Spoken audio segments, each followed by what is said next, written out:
Muito bem, muito bom dia a todos. Estamos iniciando mais uma aula online. Hoje é sexta-feira, né? Dia marcado aí da nossa aula de ciências, 10 horas. Hoje é a penúltima aula do ano que faremos aqui e semana que vem será a última. Então, hoje a gente vai falar o quê? A gente vai falar sobre a estrutura do planeta Terra.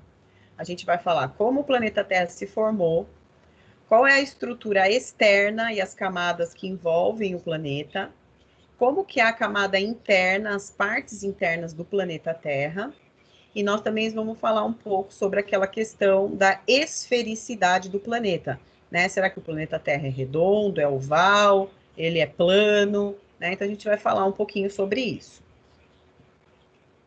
Começamos então falando pela formação do planeta Terra, né? Como que o planeta Terra ele se formou.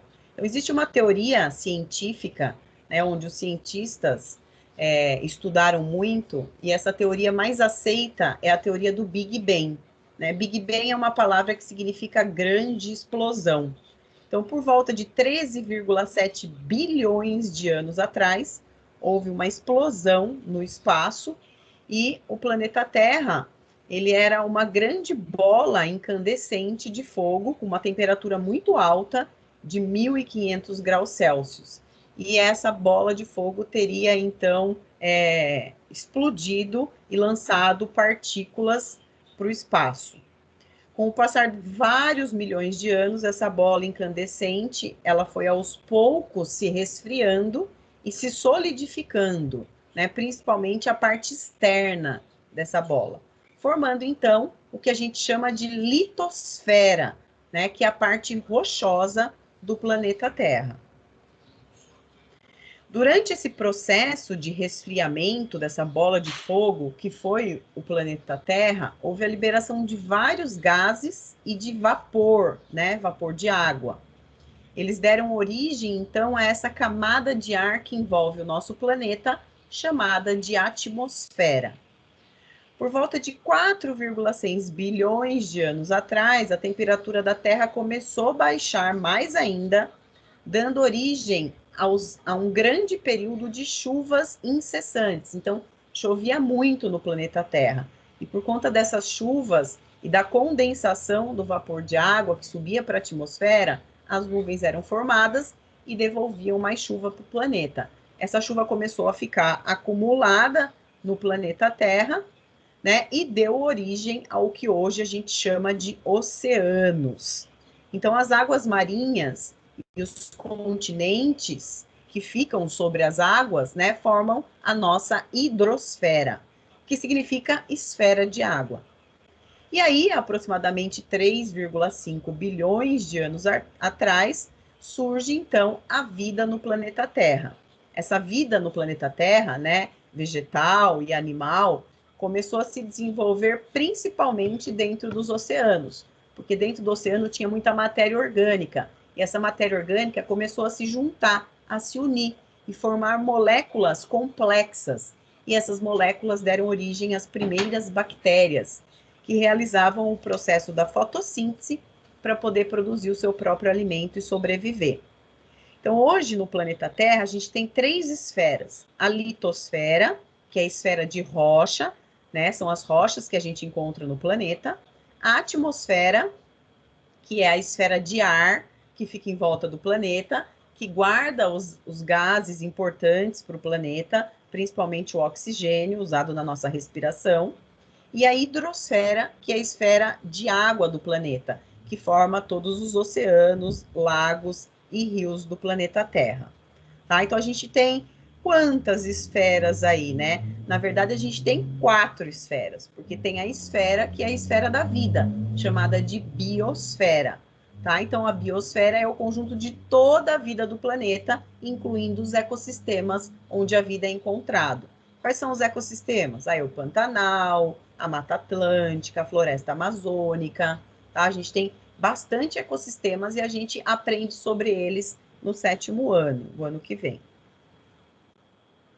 Bom, em todo o processo, então, de formação do planeta Terra, houve várias interrelações entre essas esferas. Isso que determinou o equilíbrio que hoje a gente tem no planeta Terra, um equilíbrio aí de temperatura, né, de gases e que mantém a nossa vida. Então, a gente tem aqui, olha, representando um esqueminha, essas 4 esferas. A atmosfera, que é o ar, a biosfera, que é a vida, né, os seres vivos, a litosfera, que são as rochas, e a hidrosfera, que é a água do planeta. Só que a gente sabe que o homem, ele interferiu muito nessas esferas do planeta Terra. E hoje a gente tem alguns problemas ambientais e que afetam todas essas esferas, devido às transformações que o homem fez no planeta. Bom, vamos falar um pouquinho então dessa camada aí de ar, né, da atmosfera do planeta. Então, a atmosfera é a camada gasosa que envolve todo o planeta. Então, aqui a gente tem o planeta Terra. Essa parte azul clara aqui em volta são os gases do planeta, que ficam retidos nessa atmosfera. Esses gases só ficam presos aqui devido a uma força gravitacional que o planeta Terra exerce sobre os gases, e isso possibilita, então, que a gente tenha aí a formação da vida por conta desse acúmulo de gases importantes. Na atmosfera, a gente tem outras camadas, né? Da mais próxima a ela até a mais distante, que são 5 camadas, que são importantes, e em cada uma delas acontece alguma coisa ou tem alguma coisa importante para o planeta. Né? Então, bem próximo da nossa atmosfera, que é a camada de ar, a gente tem a primeira camada aqui, chamada de troposfera. Então, nela está a maior parte do ar, é onde se formam as nuvens, é onde ocorrem as chuvas, os ventos, a neve, as tempestades, os raios e os furacões. Então, todos os fenômenos naturais ocorrem na troposfera, que é a primeira camada mais próxima do planeta.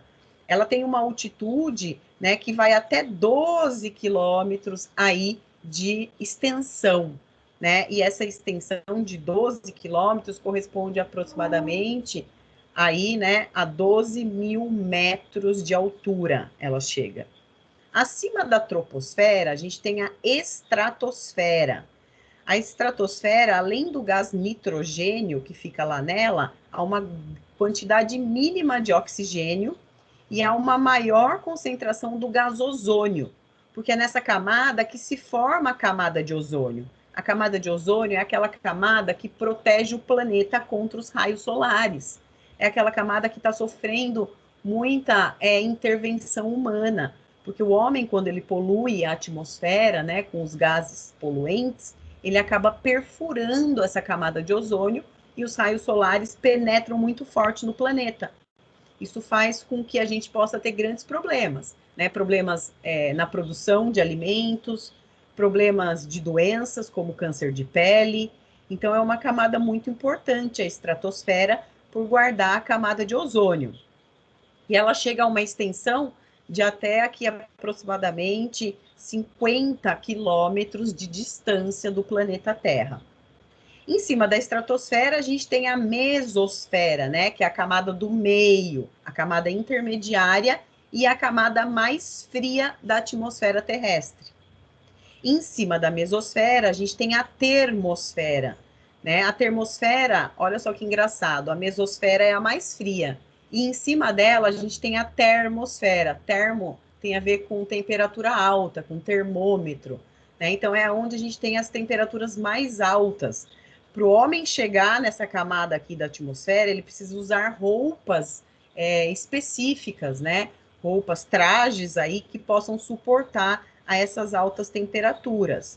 É uma região muito carregada de eletricidade e é onde ocorrem as ondas eletromagnéticas, né? Aquelas ondas que chegam aí de internet, de rádio, passam todos pela termosfera.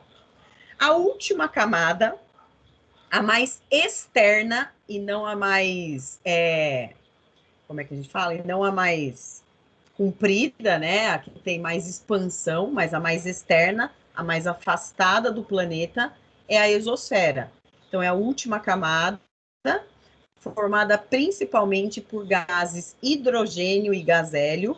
A atmosfera aqui nessa camada, ela vai ficando mais rarefeita, ou seja, a gente não tem a presença do gás oxigênio. Então, para chegar aqui nessa camada, o homem também teria que usar uma roupa aí, e um gás, um cilindro de gás oxigênio para poder respirar, tá? É a mais externa e não a mais extensa. Cuidado com isso. Alguma pergunta aqui? Tem várias perguntinhas sobre isso lá no questionário, no formulário que vocês precisam fazer e que eu enviei essa semana, que está lá no site, tá? Então, cuidado aqui ao responder aí, não se confundir. Bom, vamos falar de um fenômeno aí, de uma coisa legal que acontece aí no espaço, que são os meteoros, né? Então, os rastros de luz deixados pelos meteoroides ao entrarem na atmosfera é chamado de meteoro. As conhecidas estrelas cadentes não são mais do que meteoros. Então, quando a gente vê alguma coisa luminosa, né, caindo no céu, não é uma estrela cadente, porque as estrelas não caem. As estrelas, quando morrem, elas se apagam, elas perdem energia e escurecem. O que cai e que tem luz são meteoros, que são fragmentos de rochas que, quando ultrapassam a atmosfera terrestre, começam a se desintegrar, se desmanchar, né, e adquirir luz por conta disso. Então, esses meteoros se desintegram, se desfragmentam para poder entrar na superfície terrestre. A gente tem também cometas, né, que são compostos de terra e de gelo. Esse corpo celeste, chamado de cometa, ganha uma cauda de gás e de poeira quando ele se aproxima do Sol. Então, a gente tem alguns cometas aí importantes que já passaram aí pela nossa atmosfera terrestre, que foi o cometa Halley, foi um dos mais importantes. A gente tem asteroides também na atmosfera. Asteroides são corpos celestes compostos de rocha, de carbono e de metal, que ficam orbitando o Sol, né? Que ficam em volta e girando em volta do Sol. Os meteoros, que eu já falei, e os meteoritos, né? Que são corpos que sobrevivem à entrada aí na atmosfera. Então, meteorito é o diminutivo de meteoro. Quando o meteoro entra na atmosfera terrestre e se parte em partículas menores, essas partículas menores recebem o nome de meteorito e não mais de meteoro, tá? Porque já se fragmentou e desmanchou. Vamos falar um pouquinho da parte rochosa do planeta, que é a litosfera, tá? Quais são as rochas que formam o planeta Terra? Então, o que é rocha? Rochas são agregados naturais de vários minerais, né? E a gente tem vários exemplos de minerais, que é aquilo que a gente encontra aí no solo terrestre. O granito, o basalto, o gneiss, o mármore, os arenitos, são exemplos de rochas do planeta. Existem 3 tipos de rochas. As rochas chamadas de ígneas ou magmáticas, que são aquelas que vêm dos vulcões, né, que são as lavas dos vulcões que enrijecem, endurecem, formando essas rochas. As rochas sedimentares, formadas por sedimentos de terra, e as rochas metamórficas, que são rochas que passaram por processos de transformação. Vamos ver cada uma delas. Rochas magmáticas, né? São rochas que vêm do resultado do magma do interior lá dos vulcões, né? Quando saem aquelas lavras vulcânicas, elas se solidificam, elas formam essas rochas chamadas de magmáticas. O nome que elas recebem, o basalto, é um tipo de rocha desse magmática, e o granito também. As rochas metamórficas são aquelas rochas que passaram por muitos processos de transformação e que sofreram pressões do ambiente, passaram por temperaturas muito elevadas, né, e acabaram modificando. Então, uma rocha magmática e uma rocha sedimentar, se ela passar por muita pressão e aumento de temperatura, ela acaba se transformando em uma rocha metamórfica. Um exemplo é o xisto e o mármore. Tá? Exemplos desses tipos de rochas. As rochas sedimentares são as rochas mais importantes aí para os cientistas, formadas pelos desgaste da superfície do planeta Terra e também por sofrerem pressão e temperaturas muito fortes. Exemplos: areia é um tipo de rocha sedimentar, o calcário também. Vamos ver por que é importante essas rochas sedimentares. Olha aqui a importância delas. São geralmente formadas por estratos, né? Que é camadas de areia uma sobre a outra. Então, aqui nessa primeira imagem, a gente pode ver, né? Aqui tem um extrato, aqui tem outro. Então, esses riscos que a gente vê, esses cortes aqui na rocha, são extratos, né? Então, caiu uma camada de terra, solidificou. Aí forma a primeira parte da rocha sedimentar. Vem outra camada de terra, cai em cima, se solidifica, forma uma outra camada de rocha sedimentar. É assim que essas rochas são formadas. Geralmente o vento ajuda muito na formação dessas camadas de rochas sedimentares. E é nessas camadas de rochas que a gente encontra os fósseis. Por isso que são importantes para os cientistas, né? Eles estudam as rochas sedimentares, cavocando, fazendo escavações para achar os fósseis. Que são o que fósseis, né? São restos de vestígios de seres vivos que viveram no passado e ficaram conservados nessas rochas, nesses sedimentos, né? E esses seres vivos, eles passaram por um processo chamado de fossilização, que é um conjunto de vários processos, né, complexos e que demoram muito tempo para acontecer. Provavelmente, né, um animal ele morre, né, no fundo do mar ou no oceano, ou a água vem, cobre esse animal. Com o passar do tempo, né, sedimentos e partículas de areia vão caindo sobre esse animal e vão preservando as estruturas ósseas dele do jeitinho que tá. É isso que é um fóssil. Então, por isso que tem que ser numa rocha sedimentar. Não podia ter um fóssil numa rocha magmática do vulcão? Não, porque a temperatura é muito alta. Isso ia destruir o fóssil e não preservar.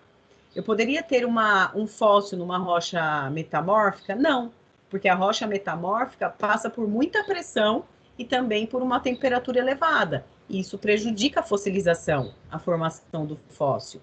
É por isso que os fósseis são achados em rochas sedimentares, que é aquelas que formam camadas de estratos. As rochas metamórficas, né, que é aquelas que passam por transformações, olha só que engraçado, elas sempre são originadas de rochas que já existem. Então, o calcário é uma rocha sedimentar. Então, se ele sofrer muita pressão e aumento de temperatura, ele pode se transformar no mármore. E aí, o mármore é uma rocha metamórfica. O arenito é uma rocha sedimentar. Se passar por muita pressão e aumento de temperatura, se transforma no quartzito, no quartzo, né, que é uma rocha metamórfica. O argilito, né, que vem de argila, né, de terra argilosa, também é uma rocha sedimentar, que se passar por um processo de pressão e temperatura alta, vai se transformar no xisto, que é uma rocha metamórfica.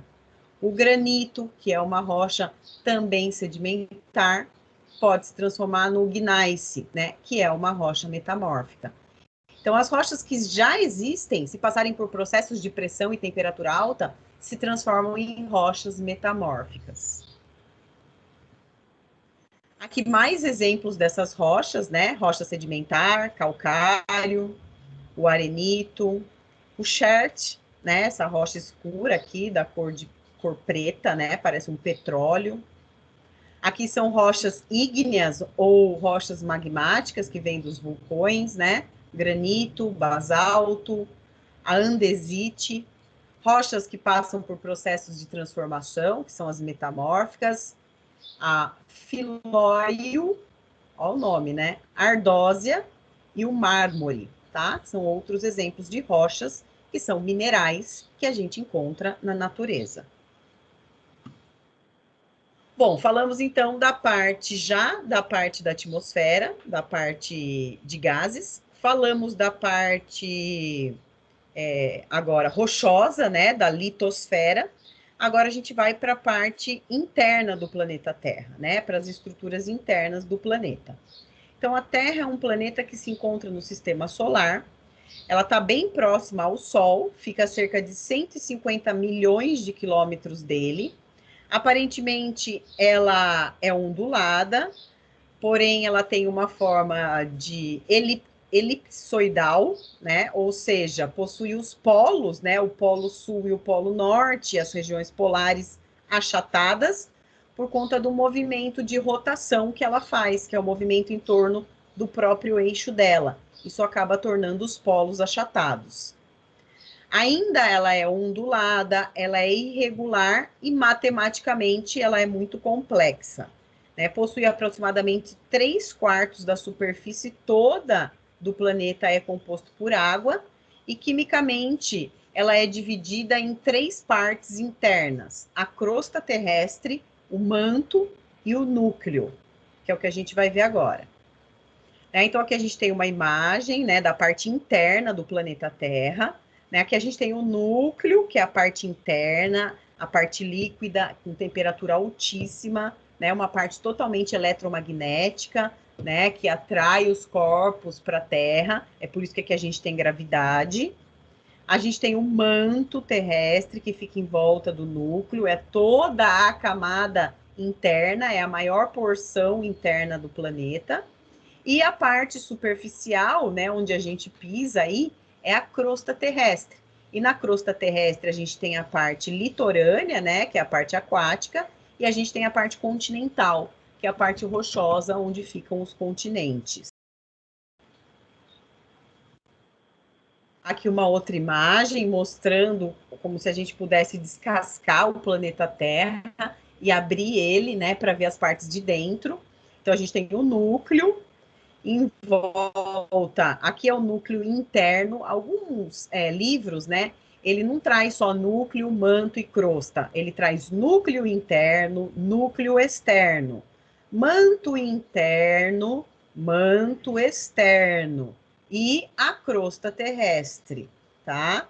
É assim que aparece em alguns livros, nos caderninhos de vocês também, tá? Mas aqui é núcleo, aqui é manto, e aqui é crosta terrestre. Então, se eu pegasse fizesse uma analogia aí, vamos fazer uma analogia do planeta Terra com uma fruta, com um pêssego. O pêssego é aquela fruta que tem o caroço, né, do meio bem profundo lá e um caroço grande. O caroço do pêssego seria o que aqui na imagem? Que parte do planeta? Núcleo. O núcleo. A parte que eu como do pêssego, né, aquela parte gostosa, cheia de água, seria que parte do planeta? A camada da superfície? Não, a camada da superfície seria a casca. Como seria a parte que fica em volta do caroço do pêssego? A camada de terra. O manto, isso, o manto terrestre. Tem que falar pelo nome. E a casca, né, do pêssego, então, seria a parte externa que chama. Então, eu tenho núcleo, manto e. Crosta. Crosta Crosta. terrestre. Isso. Muito bem. Tá? Então, não podem se esquecer. Sempre façam uma analogia para vocês entenderem melhor. Como que a gente pode demonstrar que a Terra é esférica, né? Que a Terra tem formato aí oval, formato arredondado, achados, sem a gente sair dela, né? Sem a gente sair daqui para poder observar de longe. Bom, a partir do momento em que o homem sentiu necessidade de representar os lugares que ele conhecia e tudo aquilo que contribuía para a sua sobrevivência, surgiram as primeiras representações da superfície terrestre, ou seja, os primeiros mapas, né? Então, os mapas nada mais são do que representações da Terra.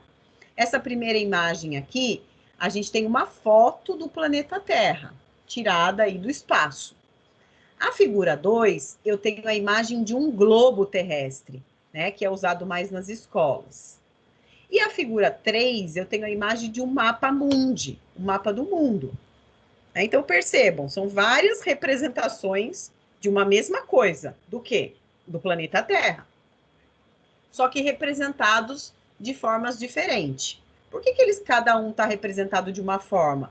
Por que a gente não representa só o planeta Terra como na figura 1, ou como na figura 2, ou como na 3? Por que a gente tem que usar imagens diferentes para representar o planeta?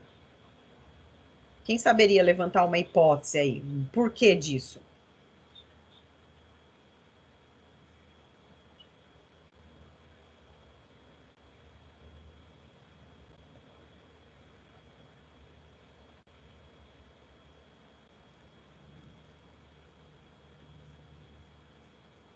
Ninguém sabe levantar um porquê que a gente representa o planeta de formas diferentes?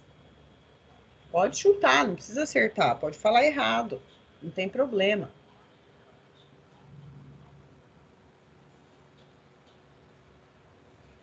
Vamos pensar assim, ó. Conseguir ver o planeta, para a gente conseguir ver o planeta de modos diferentes e ver as partes que a gente definiu ele, o nome dos países?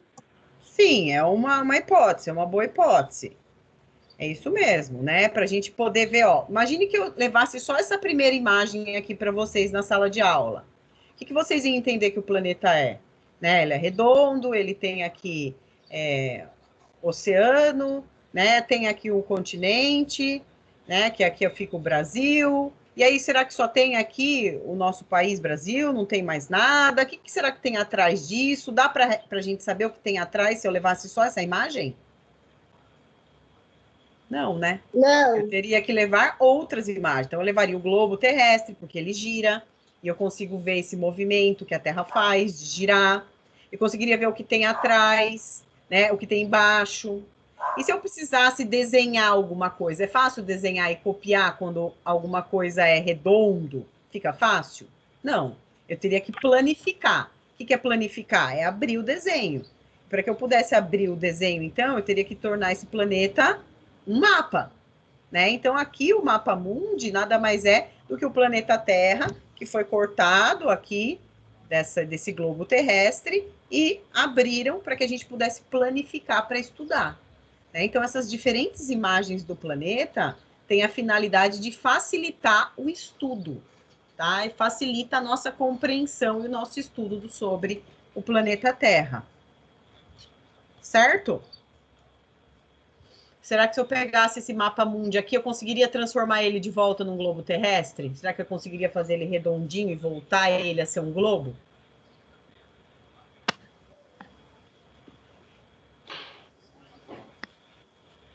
Sim. Sim, provavelmente ele não ficaria perfeito como globo, né? Ele ficaria um pouco amassado, aí eu teria alguma dificuldade, mas eu conseguiria voltar e tentar fazer um círculo com ele para representar de forma esférica. Bom, então os globos terrestres, né, são representações tridimensionais da Terra, sendo por isso o processo mais fiel de se representar a Terra. Então, se eu falar para vocês qual o principal modelo para representar o planeta Terra, é um globo terrestre, né? Aqueles globos que a gente compra pronto e que giram, e representam até o movimento de rotação que a Terra faz. Mapas, né? O mapa mundi, representação reduzida e simplificada da superfície terrestre. As distâncias, eu acho que vocês já viram isso um pouco em geografia, né? E aqui a gente tem, então, Sim. os três, né? Isso, a forma real, que é o globo terrestre, e as planificações que podem ser feitas com o globo para facilitar os nossos estudos, principalmente em geografia, para a gente estudar aí as regiões diferentes da Terra. Bom, esse aqui é um texto que tem no caderno de vocês, no caderno de aluno, tá? Eu não sei se está no caderno de vocês desse volume, porque esse daqui é uma imagem antiga, já que eu tenho. E fala um pouco sobre a esfericidade da Terra. Eu vou ler para vocês, prestem atenção. A forma e a origem da Terra sempre intrigaram os seres humanos. Há relatos de concepções sobre nosso planeta e sobre o universo que datam de 3 ou 4 mil anos atrás. Mas somente no século VI a.C. iniciou-se uma investigação mais sistemática de fatos que conduzem à percepção de que o nosso planeta é uma esfera.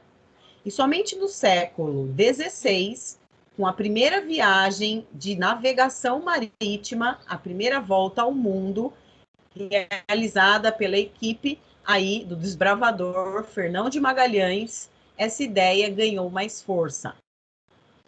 Para nós que vivemos no século XXI, que crescemos ouvindo e vendo astronautas, sondas espaciais e viagens à Lua, que testemunhamos a construção de estações espaciais e até a viagem de um brasileiro a uma delas, é fácil acreditar que habitamos uma esfera rochosa que orbita o Sol nossa estrela. Mas para que nossos antepassados distantes, que viveram séculos antes de nós, imaginar a Terra como uma superfície esférica, era considerado um simples ato de fé ou de excessiva criatividade. Então, muito tempo atrás, né, a gente não tinha ciência, desenvolvimento, a gente não tinha nada disso. Então, para uma pessoa imaginar que a Terra era redonda, era muito difícil, né? Era uma coisa assim de fé. Só acreditava quem tinha fé e quem tinha muita imaginação e criatividade. Em termos históricos, Pitágoras foi uma das primeiras pessoas de que se tem notícia a afirmar que a Terra era esférica, né? Da Lua e outros corpos celestes também ele fez isso. Já Aristóteles, também partidário da esfericidade da Terra, foi quem primeiro tentou provar que a Terra era esférica. Ele argumentou que a Terra deveria ser redonda, uma vez que a sombra na Lua, durante uma eclipse lunar, era sempre redonda. Né? Então, o que aconteceu? Ele observava a sombra da Terra na Lua, quando elas ficavam na posição de uma encobrir aí a outra. E aí ele chegou a essa dedução de que a Terra seria redonda. A Terra por dentro e por fora, né? Outras evidências aqui da esfericidade. Quando a gente está na praia e a gente consegue ver um navio lá no mar, lá no fundo do mar, e a gente observa esse navio, né? Ele está lá caminhando, ele está andando e vai se distanciando, né, da nossa vista. Então ele se distancia. Esse navio, ele parece estar afundando, né, na água. Ou seja, ele vai gradativamente sumindo do nosso campo de visão, conforme ele se afasta. Isso por quê? Porque a Terra ela é redonda, então ela tem uma curvatura. Né? Por que o navio não cai se a Terra é redonda, professora? Porque a gente tem a força da gravidade. Então é a gravidade que faz o navio ficar ali fixo no mar. Mas a gente chega uma hora que a gente não consegue mais ver ele, né? Ele começa a sumir da nossa visão por conta da Terra ser esférica. Agora, se a Terra fosse plana, eu sempre ia ver esse navio da mesma posição. Sempre. Então, esse é um outro motivo, uma outra hipótese aí de justificar o porquê da Terra ser redonda. Aqui foi aí o que Aristóteles provou, né? Aqui a gente está vendo, ó, a Lua, né? E aqui a eclipse dela, né? Então a gente vê aqui a sombra da Terra arredondada sobre a Lua, tá? A gente pode ver ela bem redonda aqui, isso provando que ela é esférica. E acho que é isso. O último aqui slide. Então, quais são as evidências da esfericidade aí da Terra, né? O desenvolvimento da tecnologia permitiu, então, para que o homem pudesse observar o formato da Terra com os próprios olhos. O astronauta russo Yuri Gagarin foi o primeiro ser humano a executar uma volta completa na órbita da Terra em 1961. Isso é uma das provas de que ela é esférica. Uma pessoa já deu a volta nela. Satélites e sondas espaciais lançados no espaço que possibilitam explorar o universo e o nosso próprio planeta. Né? Existem fotos que esses satélites enviam para as estações da NASA e que comprovam que a Terra é redonda. E hoje é possível a gente registrar imagens da Terra, né, em alto padrão. Então, hoje é muito fácil a gente entender essa esfericidade da Terra. O Google Earth, né, que é um aplicativo aí que é super legal, que a gente pode usar para localizar várias regiões aí do planeta, é um dos aplicativos que mostra a esfericidade do planeta Terra. Alguém tem alguma pergunta para fazer sobre isso?